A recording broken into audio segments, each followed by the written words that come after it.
ஆண்டுகளே, உமது வசனத்தின்படி என்னை உயிர்ப்பியும், உமது வசனத்தின்படி என்னை எடுத்து நிறுத்தும் என்று தாவீது அரசன் கூறுவது போல நாமும் நமது வாழ்க்கையை கட்டுவோம். மனதுக்கு மகிழ்ச்சி தரும் வேத வசனங்களை கற்றுக்கொள்வோமா?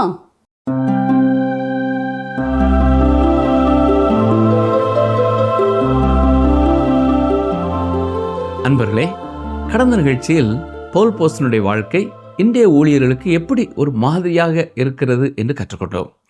இன்று 1 தெசலோனிக்கேயர் 2ஆம் அதிகாரம் 8ஆம் வசனம் முதல் 13ஆம் வசனம் வரை நாம் கற்றுக்கொள்வோம். 1 தெசலோனிக்கேயர் 2ஆம் அதிகாரம் 8ஆம் வசனத்தை வாசிக்கிறேன். நாங்கள் உங்கள் மேல் வாஞ்சையாயிருந்து தேவனுடைய சுவிசேஷத்தை உங்களுக்கு கொடுத்ததும் அல்லாமல் நீங்கள் எங்களுக்கு பிரியமானவர்களானபடியினாலே எங்கள் ஜீவனையும் உங்களுக்கு கொடுக்க மனதாய் இருந்தோம். கவனித்தீர்களா? பவுலும் உடன் ஊழியர்களும் தெசலோனிக்கே திருச்சபைக்காக தங்கள் ஜீவனையும் பணைய வைக்க ஆயத்தமாக இருந்தார்கள். உண்மையான ஆத்தும பாரம் மட்டுமே இப்படிப்பட்ட உணர்வுகளை கொண்டு வர முடியும். வசனம் 9 பாருங்கள். சகோதரரே, நாங்கள் பட்ட பிரயாசமும் வருத்தமும் உங்களுக்கு ஞாபகமாயிருக்கும். உங்களில் ஒருவனுக்கும் பாரமாயிராதபடிக்கு இரவும் பகலும் நாங்கள் வேலை செய்து தேவனுடைய சுவிசேஷத்தை உங்களிடத்தில் பிரசங்கித்தோம்.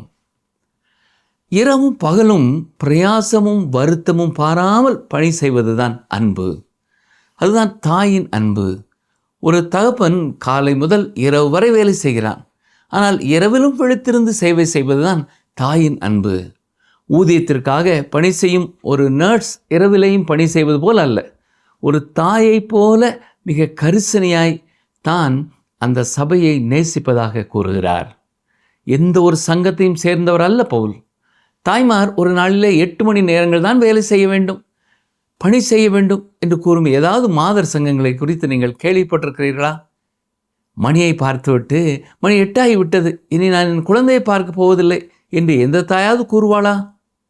ஒரு பேச்சுக்காக ஒரு மாதர் சங்கத்தில் ஒரு பெண் இவ்வளவு நேரம்தான் நான் பணி செய்வேன் என்று பேசலாம். ஆனால் சொந்த பிள்ளையை கவனிக்கும் பொழுது நேரம் காலம் பாராமல் அவள் கவனிக்கிறாள். உதாரணம் என்று சொல்கிறேன், கவனிங்கள்.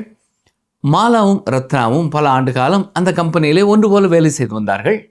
ஆனால் திடீரென்று மாலா வேலைக்கு வராமல் நின்று விட்டாள்.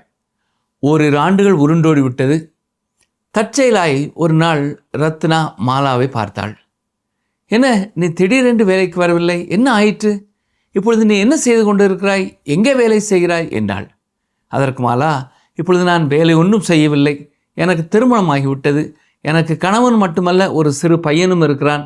காலையிலேயே 3 மணிக்கு எழும்பி அவனுக்கு பால் கொடுக்கிறேன், பின் காலை உணவை சமைக்கிறேன், எனது கணவன் எடுத்து செல்வதற்காக மதிய உணவையும் நான் சமைக்கிறேன், பகல் முழுவதும் என்னுடைய குழந்தையை நான் கவனிக்கிறேன், மாலையிலே கணவனுக்காக இரவு உணவையும் நான் ஆயத்தப்படுத்துகிறேன் என்றாள்.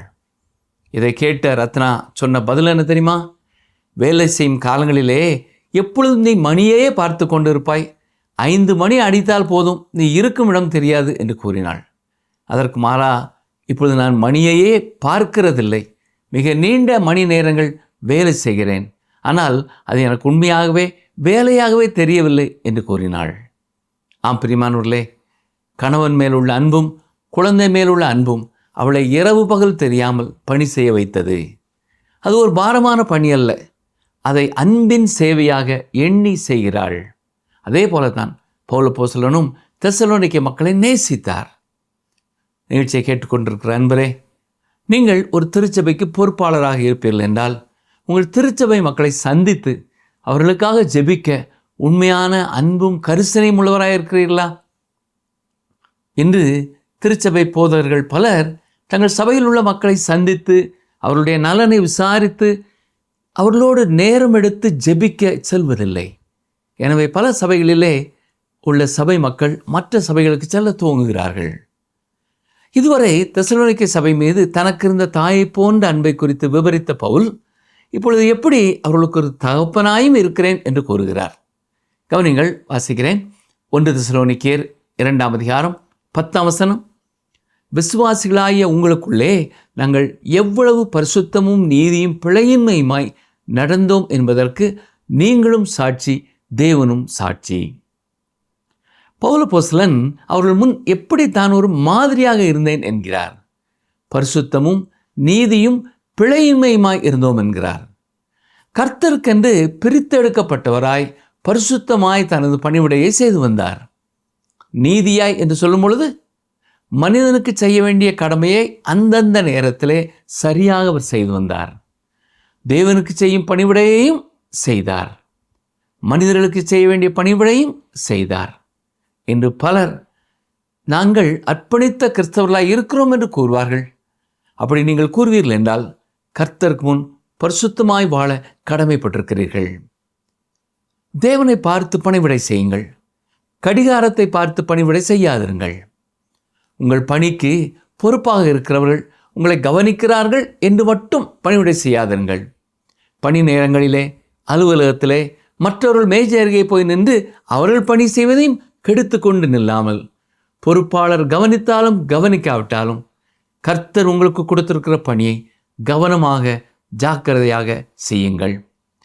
நீங்கள் ஒரு மாணவராக இருப்பீர்கள் என்றால், நீங்கள் சோம்பலானவர்களாக இருந்தால் உங்களை குறித்து உங்கள் ஆசிரியர் என்ன நினைப்பார் என்பதற்காக பணி செய்யாமல் உண்மை உள்ள மாணவராக உங்கள் வாழ்க்கையின் முன்னேற்றத்திற்காக செயல்படுங்கள். அர்ப்பணிக்கப்பட்ட ஒரு வாழ்க்கை பரிசுத்தமான ஒரு வாழ்க்கை, எப்பொழுதும் தேவனுடைய பிரசன்னத்தில் இருக்கும் ஒரு வாழ்க்கை. சரி, 1 தெசலோனிக்கேயர் 2ஆம் அதிகாரம் 10ஆம் வசனத்திலே பிழையின்மையுமாய் நடந்தோம் என்பதற்கு நீங்களும் சாட்சி தேவனும் சாட்சி என்கிறாரே. இதன் பொருள் என்ன? தெசலோனிக்கே மக்கள் பவுல் அப்போஸ்தலன் மேலாவது உடன் ஊழியர் மேலாவது எந்த குற்றச்சாட்டையும் கூற முடியாதவர்களாய் முன்மாதிரியாய் வாழ்ந்தார்கள். ஆம் பிரியமானவர்களே, பலர் உங்களை குறித்து பல குற்றச்சாட்டுகளை கூறலாம், ஆனால் அது உண்மை இல்லாதபடி பார்த்து கொள்ள வேண்டியது உங்கள் பொறுப்பு. பவுல் அப்போஸ்தலனும் உடன் ஊழியர்களும் பரிசுத்தமான ஒரு வாழ்க்கையை காத்து கொண்டார்கள். உண்மையாகவே பரிசுத்தமான ஒரு வாழ்க்கை பலன் கொடுக்கும் வாழ்க்கையாக இருக்கிறது. நீங்கள் ரட்சிப்பை பெற்றுக்கொள்வதை குறித்து நான் கூறவில்லை. உங்களை சுற்றி இருக்கிறவர்களுக்கு மாதிரியாக வாழ ஒரு தீர்மானம் செய்யுங்கள். நீங்கள் ஒரு முழு நேர ஊழியராக இருக்கலாம், அல்லது கர்த்தரை நேசிக்கும் ஒரு உண்மையான விசுவாசியாக கூட இருக்கலாம். உங்கள் வார்த்தையும் உங்கள் வாழ்க்கையும் கிறிஸ்துவை பிரதிபலிக்கும் உண்டாய் இருக்கட்டும். கவனிங்கள், வாசிக்கிறேன். 1 தெசலோனிக்கேயர் 2ஆம் அதிகாரம் 11-12 வசனங்கள். மேலும் தம்முடைய ராஜ்யத்திற்கும் மகிமைக்கும் உங்களை அழைத்த தேவனுக்கு நீங்கள் பாத்திரராய் நடக்க வேண்டும் என்று தகப்பன் தன் பிள்ளைகளுக்கு சொல்கிறது போல நாங்கள் உங்களில் ஒவ்வொருவருக்கும் புத்தியும் தேர்தலும் எச்சரிப்பும் சொன்னதை அறிந்திருக்கிறீர்கள். இங்கே 3 காரியங்களை அவர் குறிப்பிடுகிறார். முதலாவதாக புத்தி சொல்லுகிறேன் என்கிறார். இதன் பொருள் என்னவென்றால், பவுல் அவர்களுக்கு அருகிலே அவர்களுக்கு உதவி செய்கிறவராக, அவர்களை உணர்வடை செய்கிறவராய், அவர்களுக்கு நன்மை செய்ய விரும்புகிறார். இதே பொருளில்தான் பரிசுத்த ஆவியானவரும் குறிப்பிடப்பட்டிருக்கிறார். ஞாபகம் இருக்கிறதா? யோவான் 16ஆம் அதிகாரம் 7-11 வசனங்களிலே பரிசுத்த ஆவியானவரை குறித்து இயேசு கூறும் பொழுதும் இதைத்தான் கூறியிருக்கிறார். 8வது வசனத்தை சொல்லுகிறேன். அவர் வந்து பாவத்தை குறித்தும் நீதியை குறித்தும் நியாய தீர்ப்பை குறித்தும் உலகத்தை கண்டித்து உணர்த்துவார் என்று கூறினார். எப்படி அவர்கள் நன்மைக்காக பரிசுத்த ஆவியானவர் செயல்படுவார் என்று அங்கே குறிப்பிடப்பட்டிருக்கிறது. பரிசுத்த ஆவியானவர் பயன்படுத்துவார் என்ற எண்ணத்தோடு பகிர்ந்து கொள்ளப்படும் நற்செய்தியை பரிசுத்த ஆவியானவர் இன்றைக்கும் பயன்படுத்துகிறார். அதாவது அவர் மனிதனுக்கு பாவத்தை குறித்தும் நீதியை குறித்தும் நியாய தீர்ப்பை குறித்தும் கண்டித்து உணர்த்துகிறார். இந்த 3 காரியங்களும் எப்பொழுதும் நற்செய்தியிலே அடங்கி இருக்கிறது. மேலும் பவுல் புத்தி சொல்லுகிறவராக மட்டுமல்ல, அவர்களுக்கு தேர்தல் சொல்லுகிறவராயும் இருக்கிறார் என்று வாசித்தோம். இந்த காலத்திலேயும் நாம் ஆற்றி தேற்றுகிறோம் என்று சொல்லுகிறோம் அல்லவா? அந்த பொருளிலே அங்கே குறிப்பிடப்படவில்லை. பவுல் ஒரு தாயை போல அவர்களுக்கு இருக்கிறார் என்று சொல்லும் பொழுது அந்த கருத்து அங்கே அடங்கி இருந்தது. ஆனால் இங்கே அவர்களுக்கு தேர்தல் சொல்லுகிறார் என்று சொல்லும் பொழுது நற்செய்தியை அவர்கள் ஏற்றுக்கொள்ள வேண்டிய அவசரத்தை குறித்து அவர் எடுத்து சொல்லுகிறார். பவுல் அப்போஸ்தலன் அடிக்கடி சொல்லுகிற ஒரு காரியம், நான் உங்களை வேண்டிக் கொள்ளுகிறேன் என்பது. அதாவது உங்களை நான் கெஞ்சி கேட்டுக்கொள்கிறேன் என்பதுதான் அதன் பொருள். இன்றும் நற்செய்தியானது இந்த குணநலனோடு கொடுக்கப்பட வேண்டியதாய் இருக்கிறது. மேலும் பவுல் அவர்களை எச்சரிக்கவும் செய்தார் என்று பார்க்கிறோம். இது ஒழுக்கப்படுத்தப்படுதலை கூறுகிறது அல்லது கண்டிப்பை குறித்து சொல்லுகிறது. இன்று அநேக செய்தியாளர்கள் கண்டிப்புடன் பிரசங்கிப்பதில்லை. பூசி மெழுகி செய்தியை கேட்கிறவர்கள் கோபப்பட்டு விடக்கூடாது என்பது போல பிரசங்கிக்கிறார்கள். நிகழ்ச்சியை கேட்டுக்கொண்டிருக்கிற எனக்கு அருமையான சகோதரனே சகோதரியே, கர்த்தருடைய வார்த்தை பிரசங்கிக்கப்படும் பொழுது ஒன்று அதை கேட்கிறவர்கள் தங்கள் பாவத்தை குறித்து உணர்வடைய வேண்டும், அல்லது கர்த்தருடைய ஆறுதலை பெற வேண்டும், அல்லது புதிய ஒரு சத்தியத்தை அவர்கள் வாழ்க்கையிலே கற்றுக்கொள்ள வேண்டும்.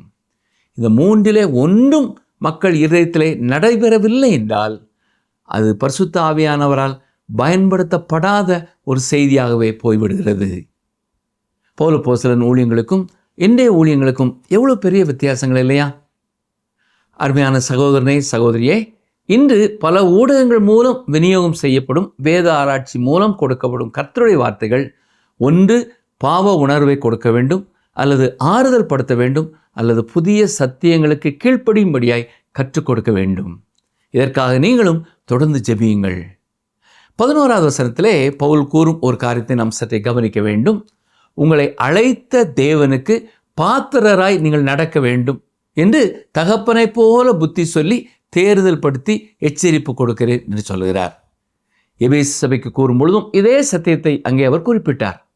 எபேசியர் 4ஆம் அதிகாரம் 1 வசனத்திலே, நான் உங்களுக்கு சொல்கிற புத்தி என்னவெனில் நீங்கள் அழைக்கப்பட்ட அழைப்பிற்கு பாத்திரவான்களாக நடந்து என்று எழுதியிருக்கிறார். தேவன் தம்முடைய பரிசுத்தவான்களை அவருடைய ராஜ்யத்திற்கென்று அழைத்திருக்கிறார். அவருடைய நித்தியமான ராஜ்யத்தின் மகிமைக்கென்று அழைத்திருக்கிறார். வேறு வார்த்தைகளிலே சொல்ல வேண்டும் என்றால், தேவனுடைய மகத்துவமான திட்டத்தையும் நோக்கத்தையும் புரிந்து கொள்ளுங்கள். நித்திய வாழ்க்கையை கண்முன் வைத்தவர்களாக அனுதின வாழ்க்கை வாழுங்கள். சரி, 1 தெசலோனிக்கேயர் 2ஆம் அதிகாரம் 13ஆம் வசனத்தை பார்ப்போம். ஆகையால் நீங்கள் தேவ வசனத்தை எங்களாலே கேள்விப்பட்டு ஏற்றுக்கொண்ட போது அதை மனுஷர் வசனமாக ஏற்றுக்கொள்ளாமல் தேவ வசனமாகவே ஏற்றுக்கொண்டதினாலே நாங்கள் இடைவிடாமல் தேவனுக்கு ஸ்தோத்திரம் செலுத்துகிறோம். அது மெய்யாகவே தேவ வசனம்தான். விசுவாசிக்கிற உங்களுக்குள்ளே அது பலனும் செய்கிறது. 1 தெசலோனிக்கேயர் 1ஆம் அதிகாரம் 5ஆம் வசனத்திலே, எங்கள் சுவிசேஷம் உங்களிடத்தில் வசனத்தோடு மாத்திரமல்ல வல்லமையோடும் பரிசுத்த ஆவியோடும் முழு நிச்சயத்தோடும் வந்தது என்று கூறினார். இங்கே கொடுக்கப்படும் கர்த்தருடைய வசனம் எவ்வாறு ஏற்றுக்கொள்ளப்பட வேண்டும் என்பதை குறித்து கூறுகிறார். ஒரு மனிதன் பரிசுத்த ஆவியின் வல்லமையோடு கூட நற்செய்தியை கொடுக்கும் பொழுது அது கர்த்தருடைய வார்த்தையாக ஏற்றுக்கொள்ளப்பட வேண்டும். நீங்கள் கர்த்தருடைய வார்த்தையை எப்படி பெற்றுக்கொண்டீர்கள்? அதை கர்த்தருடைய வார்த்தை என்று எண்ணி பெற்றுக்கொண்டீர்களா? அல்லது அதை நீங்கள் கேள்விப்படும் பொழுது எரிச்சல் அடைகிறீர்களா? சில வருடங்களுக்கு முன் ஒரு நாள் காலையிலே ஒரு சகோதரர் மிக கோபமாக எங்கள் அலுவலகத்திற்குள்ளே வந்தார். அது ஒரு புதன்கிழமை காலை. அவரை சற்று ஆறுதல் படுத்தி அமரச் செய்த பொழுது அவர் சொன்ன உண்மை என்ன தெரியுமா? கடந்த 2 நாட்களும் வானொலியிலே கொடுக்கப்பட்ட செய்தி தன்னை குறித்து பேசப்பட்டதாக கூறினார். அவரை குறித்து யாரோ என்னிடத்தில் கூறியிருப்பதாகவும் அவரை பற்றியே நான் பேசினேன் என்றும் கூறினார். அந்த சகோதரனை நாங்கள் முன்பின் பார்த்ததில்லை. அவருடைய பின்னணியும் எதுவும் எங்களுக்கு தெரியாது. ஆம் பிரியமானவர்களே, அவர் நிகழ்ச்சியிலே கேட்ட கர்த்தருடைய வசனங்கள் தேவ வசனங்கள், வேத வசனங்கள். கர்த்தர் தன்னை குறித்து தன்னோடு பேசுகிறார் என்பதை உணராமல் செய்தியாளர் தன்னை குறித்து அறிந்தபடியினாலே பேசுகிறார் என்று தவறாக புரிந்து கொண்டார். கர்த்தருடைய வசனம் கர்த்தருடைய வசனமாக மற்றவர்களுக்கு கொடுக்கப்பட வேண்டும். அதே சமயம் அதை ஏற்றுக்கொள்கிறவர்கள் கர்த்தருடைய வார்த்தையாக அதை ஏற்றுக்கொள்ள வேண்டும். நீங்கள் இவ்வாறு ஏற்றுக்கொள்வீர்கள் என்றால் அது உங்கள் வாழ்க்கையிலையும் நிச்சயம் செயல்படும். அதன் மூலம் நீங்கள் பெற்றுக்கொள்ள வேண்டிய எல்லா ஆசீர்வாதங்களையும் நிச்சயமாய் பெற்றுக்கொள்வீர்கள். அல்லது நமது செய்தி நேரங்கள் வீணாய் போகும் நேரங்களாகவே இருக்கும். எப்படி பவுல் அப்போஸ்தலன் கர்த்தருடைய வார்த்தையை கொடுத்து கொண்டு இருந்தார் என்று நாம் பார்த்தோம். அவர் கொடுத்தது கர்த்தருடைய வார்த்தையாக இருந்தபடினாலே, உப்பால் சாரமேறினதாக இருந்தபடினாலே சிலருடைய வாழ்க்கையிலே அது அவர்களை உறுத்தியது. காயத்திலே உப்பு பட்டால் எப்படி எரியுமோ அப்படியே வாழ்க்கையிலே பாவம் இருப்பவர்களை கர்த்தருடைய வசனம் எரிச்சலூட்டும். அதே நேரம் கர்த்தருடைய வார்த்தை ஒளியாயும் இருக்கிறது. இந்த அநேகர் இருளை நேசிக்கிறார்கள். ஏனென்றால் அவர்கள் செயல்கள் எல்லாம் இருளாய் தீமையானதாய் இருக்கிறது. இந்த அதிகாரத்தில் பவுல் சொல்லும் ஒரு முக்கியமான சத்தியம், இந்த உலகில் இருக்கும் தேவனுடைய திருச்சபை இந்த உலகத்திற்கு தேவனுடைய குடும்பத்தை பிரதிபலிக்கிறதாக இருக்க வேண்டும். சரி, விசுவாசிகளோடு ஒரு தாயை போல எப்படி பவுல் செயல்பட்டார் என்பதை பார்த்தோம்.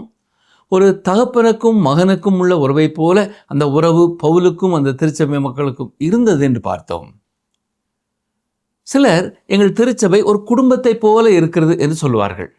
ஏன் அப்படி சொல்கிறார்கள் என்றால், அங்கே சிறு பிள்ளைகளுக்கு தனி கூட்டம், வாலிபர்களுக்கு தனி கூட்டம், பெரியவர்களுக்கு தனி கூட்டம், இளம் பிள்ளைகளுக்கு தனி கூட்டம் என்று வெவ்வேறு குழுக்களாக இருப்பதனாலே அப்படி சொல்லுவார்கள். ஆனால் பிரியமானவர்களே, அது ஒரு குடும்ப திருச்சபை என்று சொல்ல முடியாது. கர்த்தருடைய திருச்சபை தேவனுடைய வெளிப்பாடாக இருக்க வேண்டும். நாம் இருக்கும் சமுதாயத்திலே கணவனுக்கும் மனைவிக்கும் உள்ள உறவு, பெற்றோருக்கும் பிள்ளைகளுக்கும் இடையே உள்ள உறவு அத்தனையும் சாட்சியுடையதாய் காணப்பட வேண்டும். தேவனுடைய அன்பை, அதாவது கிறிஸ்துவை இந்த உலகத்திற்கு காட்ட வேண்டும். மட்டுமல்ல, பவுல் ஒரு தாயை போல எப்படி இரவு பகல் பாராமல் திருச்சபைக்காக உழைத்தார் என்பதை கூறுகிறார். தாய்க்கோழியைப் போல எப்படி அவர்கள் மேல் கரிசனை உள்ளவராக இருந்தார் என்று கூறினார். 8 மணி நேரம் மட்டுமல்ல, இரவு பகலாய் அவர் அவர்களுக்காக உழைத்தார். ஒரு பிள்ளை தாயின் அன்பை அனுபவிக்க வேண்டும். அதுபோல தகப்பனின் அன்பையும் அனுபவிக்க வேண்டும்.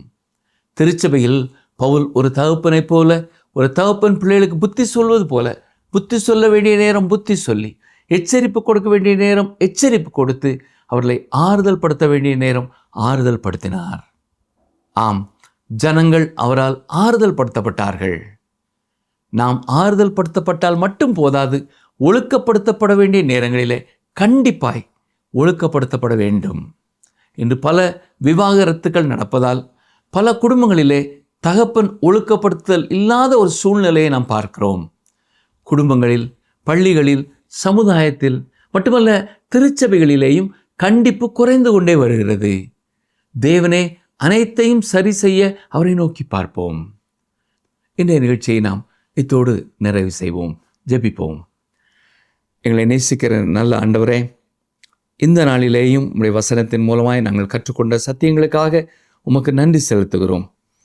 இதை கேட்டுக்கொண்டிருக்கிற ஒவ்வொரு ஊழியக்காரர்களும் தங்கள் திருச்சபை குறித்த உண்மையான கரிசனை உள்ளவர்களாக அன்பு செலுத்த வேண்டிய நேரம் அன்பு செலுத்தவும், ஆறுதல் படுத்த வேண்டிய நேரம் ஆறுதல் படுத்தவும், தவறுகளை கண்டிக்க வேண்டிய நேரம் திருச்சபை மக்களின் தவறுகளை கண்டிக்கவும் உம்முடைய பரிசுத்த ஆவியானவரின் பலனையும் தைரியத்தையும் கர்த்தரை கொடுத்து வழிநடத்த வேண்டும் என்று சொல்லி ஜெபிக்கிறோம். குடும்பங்களிலும் தேவையான கண்டிப்பையும் அன்பையும் பிள்ளைகளுக்கு ஏற்ற விதமாய் கொடுத்து குடும்பங்களையும் கர்த்தர் கட்டி எழுப்ப வேண்டும் என்று சொல்லி நாங்கள் ஜெபிக்கிறோம். தொடர்ந்து நாங்கள் இந்த வசனங்களை கேட்கவும் அதன் மூலமாய் கற்றுக்கொள்ளவும் நீர் எங்களுக்கு கிருபை செய்யும். மீட்பர் இயேசு கிறிஸ்துவின் நாமத்தினாலே தாழ்மையோடு ஜெபிக்கிறோம் பிதாவே, ஆமேன். இன்று நாம் கேட்ட வார்த்தைகள் நமக்கு எச்சரிப்பு கொடுக்கிறதா இருந்ததா? அப்படி என்றால் நாம் விட்டுவிட வேண்டியவைகளை விட்டுவிட தீர்மானம் செய்வோம். ஆறுதல் கொடுக்கும் வார்த்தைகளை கர்த்தர் கொடுப்பார் என்றால் கடைசி வரை அதை நம்புவோம். அல்லது புதிய காரியங்களை செய்யும்படியாய் சொல்வார் என்றால் தைரியமாய் முன் செல்வோம். கர்த்தர் நிச்சயம் உங்களுடன் இருந்து உங்களையும் வழி நடத்துவார். ஆமென்.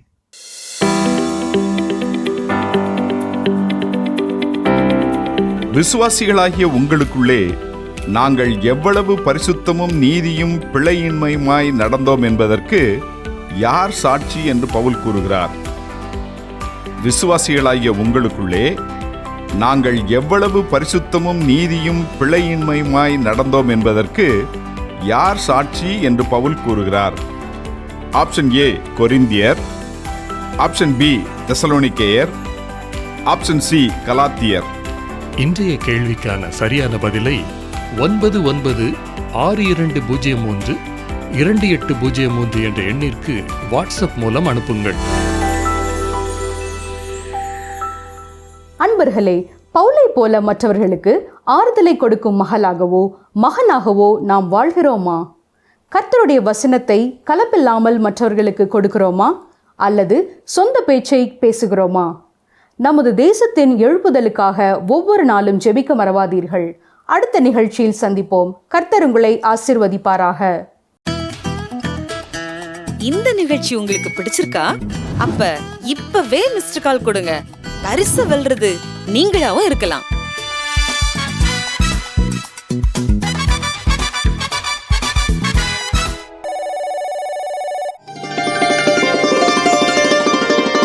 கர்த்தரை தங்களுக்கு தெய்வமாக கொண்ட ஜாதியும் அவர் தமக்கு சுதந்திரமாக தெரிந்து கொண்ட ஜனமும் பாக்கியமுள்ளது.